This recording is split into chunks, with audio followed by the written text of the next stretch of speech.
চারদিকে শুধু গুলি আর গুলির শব্দ। রাস্তায় লাশ হয়ে পড়ে আছে কারো ভাই, কারো সন্তান, আবার কারো স্বামী। কেঁপে উঠছে এলাকা।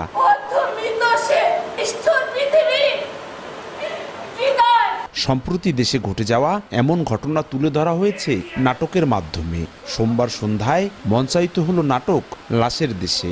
মাদারীপুর জেলা শিল্পকলা একাডেমির হলরুমে নাটকটি দেখতে ভিড় জমায় শিশু কিশোর সহ নানা বয়সের মানুষ।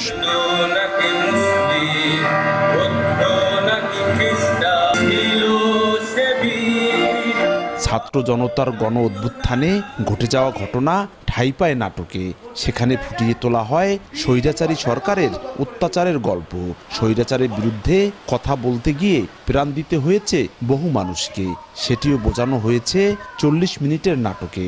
এমনকি বৈষম্য বিরোধী ছাত্র আন্দোলনে জনতার উপর কিভাবে পুলিশ গুলি বর্ষণ করেছে তাও বর্ণনা করা হয়েছে।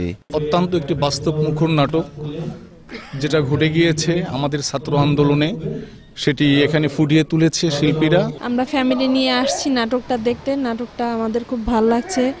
বৈষম্য বিরোধী আন্দোলনের উপর নির্মাণকৃত এই নাটকটি খুব সুন্দর হয়েছে।